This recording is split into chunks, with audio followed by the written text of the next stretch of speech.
como do Ryan G. Johnson, né? Que tem o trabalho do Deleuze, né? Mas você tem textos como o Gary Genosko, que vai justamente falar, né, do Guattari, né? Então, assim, já que a filosofia é um ovo, né? Deleuze fala que a filosofia é um ovo, né? Vou deixar um ovo aqui, no frontispício. Né?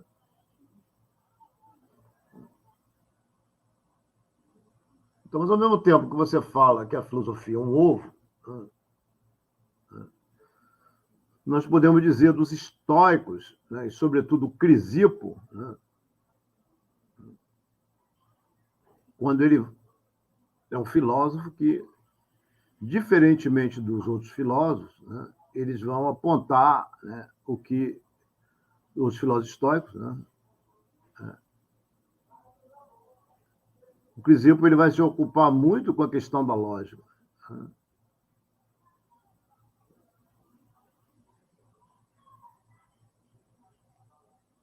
Então, assim, se nós sabemos dos estoicos, né, nós vamos encontrar no pensamento dos estoicos, né, uma relação à filosofia que se mistura com exercícios de virtude, de sabedoria, e ao mesmo também ciência das coisas humanas e divinas. Né? Mas a filosofia tem uma partição também entre ética e física. Lógico, isso vai remeter ao ovo. Né? Então, não existe assim um discurso filosófico e uma prática ou um exercício separável desse discurso filosófico. Há uma contração entre filosofias, né, que são ao mesmo tempo éticas, físicas e lógicas nos estoicos, e cada um pensa a sua maneira. Mas por que estoico? Porque eles provêm de discussões vindas da estoa poliqué, né? Quer dizer, o pórtico que pintado. Né?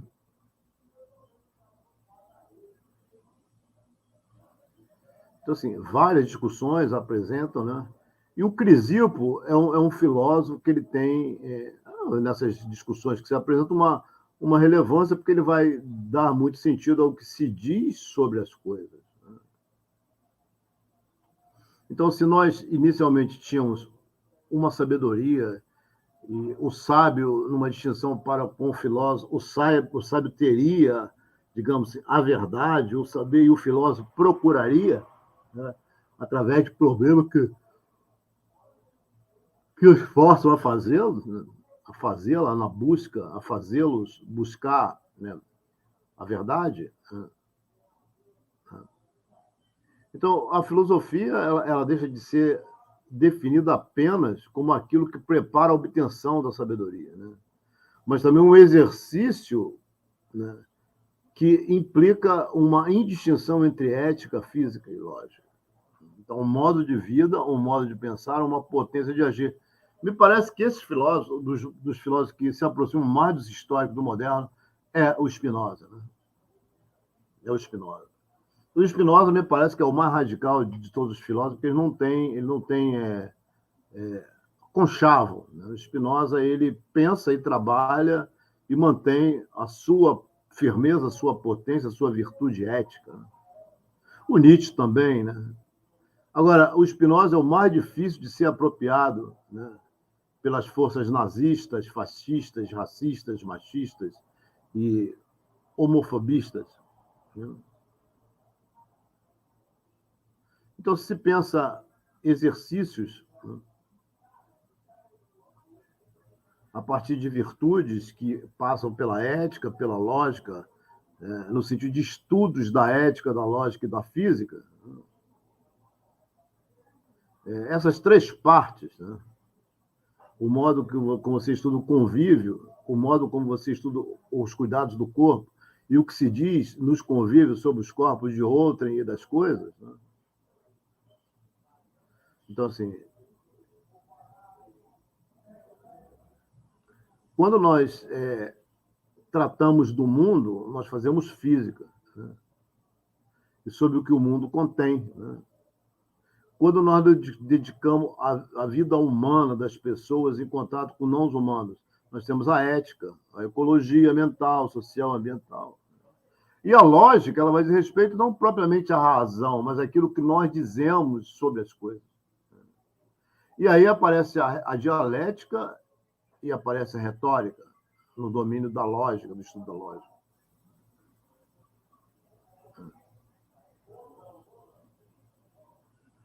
Então, assim, se existe uma maneira de ensinar e uma maneira de aprender nos estoicos, né, elas repercutirão muito no que o Deleuze fala. Né? Então, se a filosofia ela é comparada a um ovo, cuja casca é a lógica, a clara é a ética e a física, né, seria a gema, né? Nós poderíamos falar em termos de uma árvore, né, onde você tem o físico, as frutas, né, a ecologia que protege as árvores, né, e uma ciência da botânica que fala sobre as árvores, né, ou qualquer outro ramo de estudos de agronomia. Né? Quando você vai estudar os corpos, os ossos e tendões, carne, né, e os fluidos, e ainda estudar a moralidade, a ética e a psique. Né? Então, física, ética e lógica estão muito próximas. Né? E aí nós podemos falar de um sistema, né, estoico, e uma ideia de tempo, como o Victor Goldsmith fala, que é uma síntese, né, de problemas que estão sendo estudados. E tem o tema da vida, a potência da vida. Né? Então, o Crisipo ele se ocupa da arte, né, da vida como uma virtude, né, um conjunto de conhecimentos e problemas sobre a vida, né, exercido de modo conjunto, né, que nos permite conhecer as coisas, dizer as coisas, pensá-las, né, dizê-las, conhecê-las, né, enunciá-las, né, que vão aparecer em conjuntos do que nós chamamos conhecimento, de teoremas. Né? Então, se você encontra uma dialética, uma retórica, você vai encontrar temas que também remetem àquilo que eles chamam de um modo de conhecer.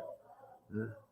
Dentro desses teoremas, você tem um aspecto da cognição, do conhecimento, né, que eles vão chamar de representação compreensiva. Então, assim, a representação compreensiva seria quando você tem, digamos, a plena certeza de que você está num determinado lugar como esse que nós estamos, né, fazendo um estudo nos históricos.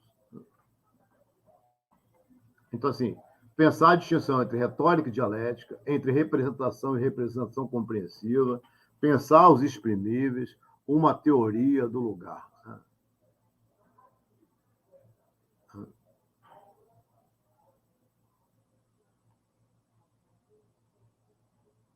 Então, assim, eles fizeram modificações no estudo da retórica, que é próprio aos sofistas. Né?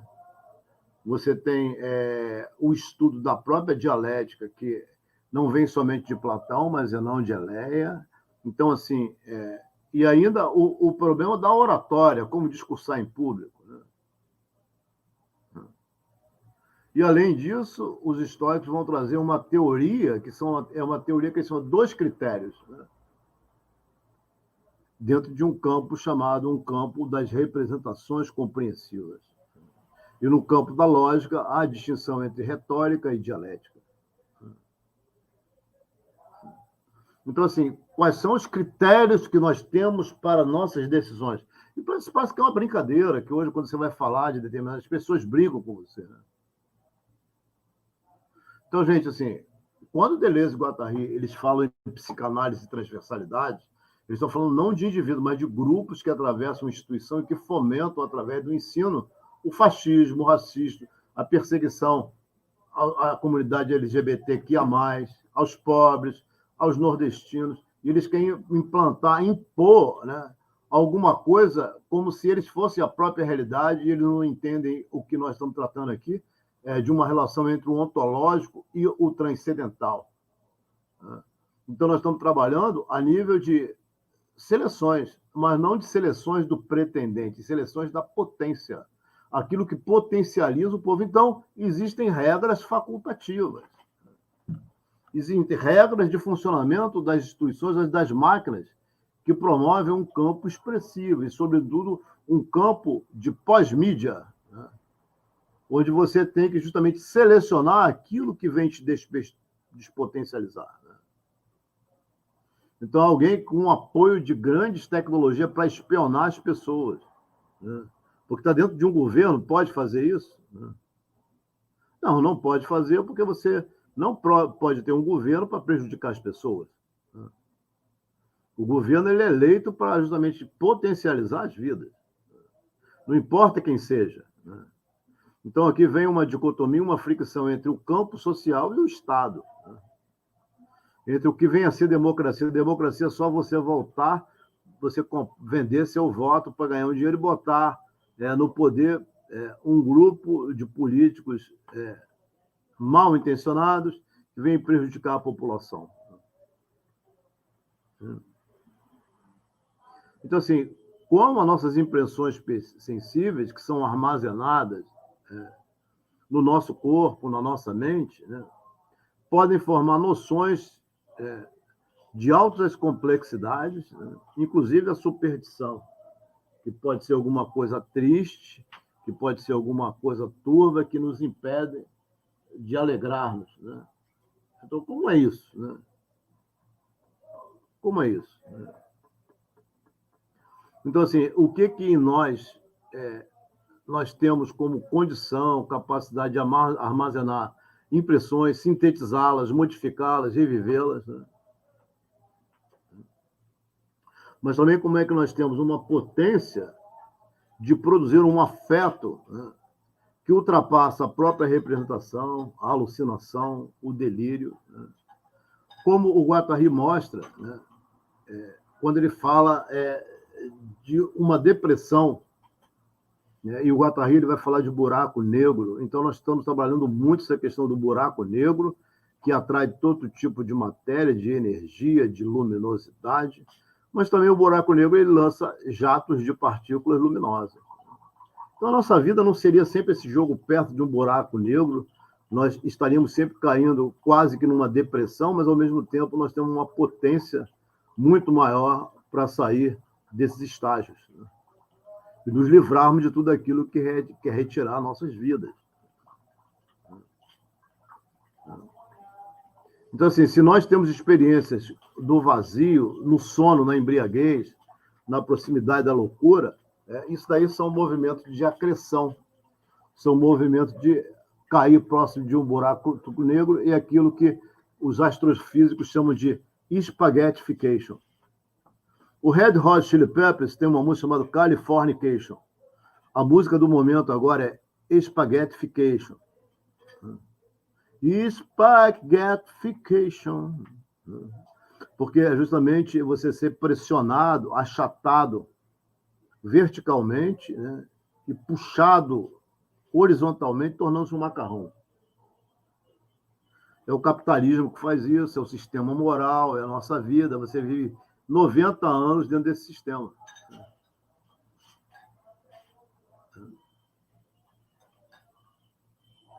Então, assim, os estoicos, quando eles se preocupam em falar de alucinação, eles estão preocupados em falar de representação compreensiva ou cataléptica, fantasia cataléptica. Fantasia e imaginação estão na base de um pensamento do Deleuze, empirismo, subjetividade, Hume. Mas acho que nós caímos. Caímos, quer ver? Já caímos. Nós caímos? Não, nós estamos aqui ainda. Então, vamos ver em empirismo e subjetividade, vamos ver se nós temos áudio. Vamos ver em Guattari, em Deleuze, ao longo desses anos que virão, né? Ou desses dias, né? Condições que nos remetem a pensar uma filosofia enquanto um ovo, uma casca, um ovo, e o Deleuze e o Breyer e o Chrysippus como... Né? E muitos livros sendo lançados, depois nós vamos lançar o nosso, Teoria do Sentido em Deleuze, né? Porque a alucinação para o estoico, né, e o delírio, né, eles implicam quem veio falar. Assim, para todos nós. Né?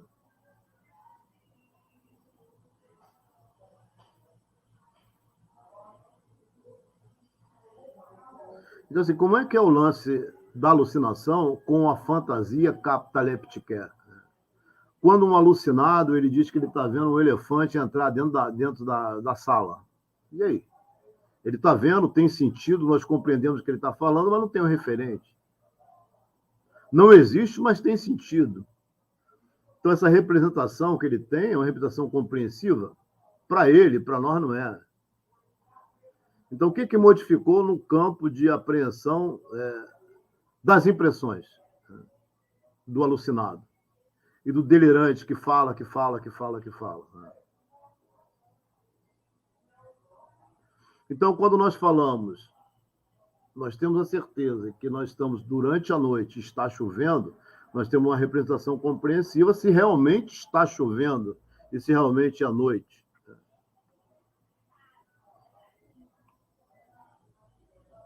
Assim, a questão climática, a questão do dia e da noite, parece que quando você está sonhando, desaparecem essas características. Né? O que é dia, o que é noite, o que é sol, o que é lua, dificilmente você tem no sonho. Né? Você tem um caos de passagem de domínios, né? De situações espaço-temporais numa velocidade vertiginosa. Se faz claro, é de, olha, a lógica dos estoicos, então ela está articulada numa representação compreensiva e na lógica daquilo que nós dizemos. Né? Quando você coloca alguma coisa na água, um pedaço de madeira, e parece que está quebrado. Quando você é criança, você passeia com sua mamãe, com seu papai, com seus tios, com seus colegas, você passa num lugar bem pequenininho, você é bem pequeno, você vê um edifício, vê as pessoas trabalhando lá em cima, você pensa que são bonecos, você tem uma outra dimensão do mundo. Quando você volta num lugar muito tempo depois que você, de pequeno, quando você volta, você fala que está tudo diferente, porque você aumentou de tamanho, é um outro acontecimento. Mas aí, naquela hora que você está ali, você diminui e cresce ao mesmo tempo para ter o sentido da diferença. Isso é um paradoxo. Né?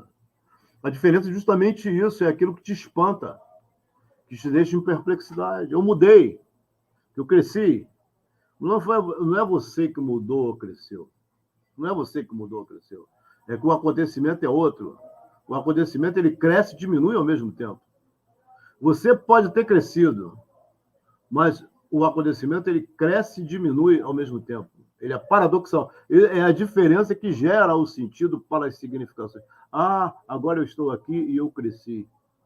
O acontecimento possibilita os estados de coisa e as predicações entre sujeito, verbo e predicado. Então, é essa lógica que os históricos estão trazendo. É preciso fazer esse discernimento na sua cabecinha para você não ficar doida, né? E doido, é entender que nós estamos entre várias lógicas. Uma lógica que fala das coisas, com seus sujeitos, verbos e predicados, e uma lógica do acontecimento que vai dar sentido a essa lógica do sujeito, verbo e predicado, que é uma lógica da significação. A lógica do sentido, ela é uma lógica dos acontecimentos, que ao mesmo tempo é paradoxal, crescer e diminuir ao mesmo tempo para a condição de você falar Alice cresceu ou Alice ficou menor do que era. Mas, ao mesmo tempo, ela é um e outro. Ela nem é um e outro, ela torna-se um e outro no acontecimento. No acontecimento, você só pode compreender o acontecimento se você tornar-se outro. Por exemplo, o Kierkegaard fala desse salto estético, salto moral e o salto que ele chama da fé e da religiosidade dele. Finalmente, outros casos de loucura, né, podem aparecer, né, para nós.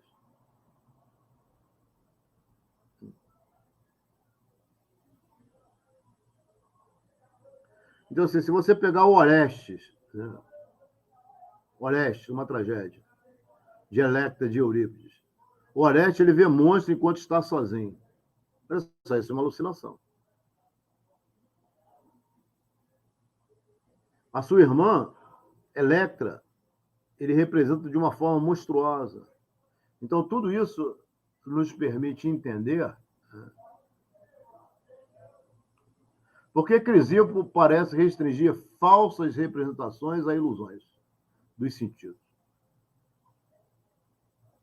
A falsa representação, diz ele, é normal, devido, por exemplo, aos efeitos de uma visão em perspectiva, enquanto a representação verdadeira e falsa é patológica. E a representação abrangente, compreensiva, a cataleptique, a fantasia cataleptique, é uma representação no sentido de alguma coisa que aparece reapresentada enquanto imagem, né, verdadeira. Porque vem do que existe, é impresso e conformado, né, com o que existe. De tal forma, não poderia vir do que não existe. Agora, a questão é, o que nós dizemos de tudo isso? Que não existe, de uma representação monstruosa, né? Representação porque vem imagem, mas que não existe tem sentido. Essa é a questão da lógica. Então, uma impressão ela pode vir de onde? Do que é, né? Do que realmente existe, não sendo uma alucinação. Ela pode estar em conformidade com o objeto externo, e por isso é verdadeira e não falsa. E, ao mesmo tempo, é uma impressão marcada de acordo com este objeto externo, né, reproduzindo todas as características como representação, como, digamos assim, as impressões que nós vemos numa cera. Quando você coloca, por exemplo, um anel numa cera, né, quente, vai ficar um círculo. Né? E essa representação ela é tal que ela não vem de outro objeto. Ela vem do círculo, ela não vem do quadrado. Um círculo de metal. Então, tudo isso vai nos permitir dizendo que essa impressão ela não é uma falsa impressão.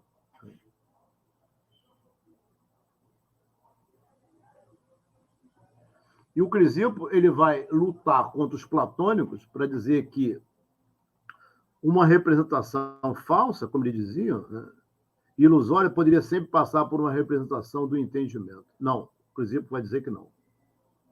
Que a representação compreensiva, a fantasia cataléptica, ela deve ser diferenciada da simples compreensão.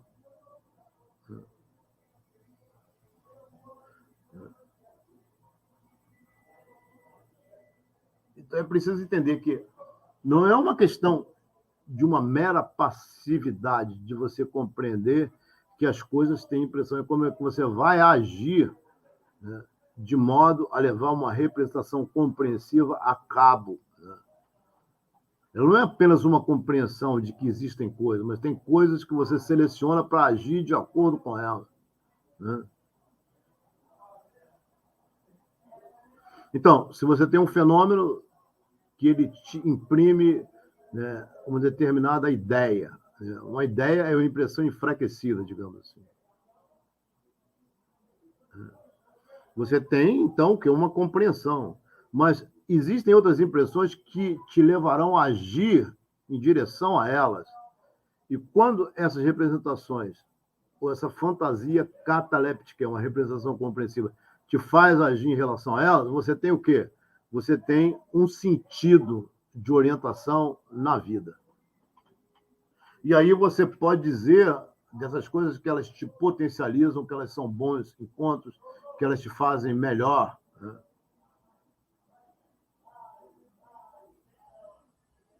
Então, assim, é um movimento em que corpo, né, e alma aceitam, né, e levam adiante essa ideia como verdadeira, para usar uma expressão de Spinoza, uma ideia adequada. E daí você tem dizeres sobre essa coisa.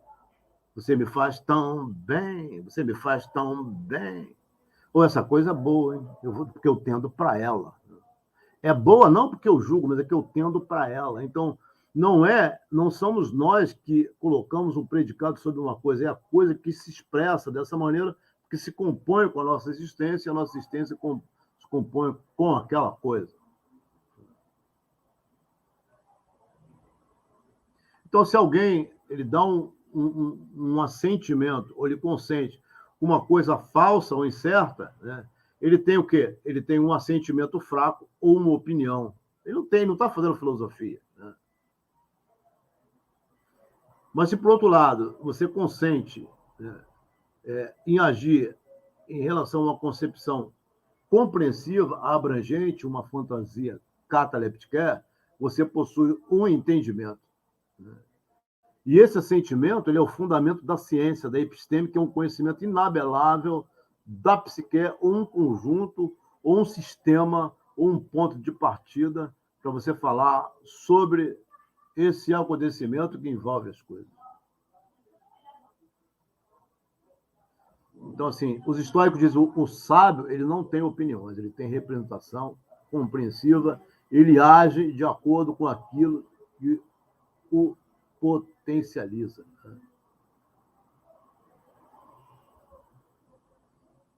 Então, assim, os estoicos dizem que fazer filosofia é agir de acordo com um consentimento a partir de representações que são compreensivas. Um estoico ele jamais vai consentir com representações que não sejam compreensivas. Então, existe uma discussão entre os estoicos e os acadêmicos sobre esse sentido e uma discussão sobre a lógica, que nós veremos nos próximos encontros. Aos pouquinhos, nós trataremos dessas discussões. Né? Então, nós temos vários meios, né, de estudar os estoicos, né, e a filosofia estoica. O Deleuze muito bem nos mostrou, né, que os estoicos estão, digamos, retornando no século XXI, trazendo uma lógica do sentido, que, na verdade, com o Guattari e o Deleuze, tornou-se um agenciamento coletivo de enunciação, um agenciamento maquínico de desejo.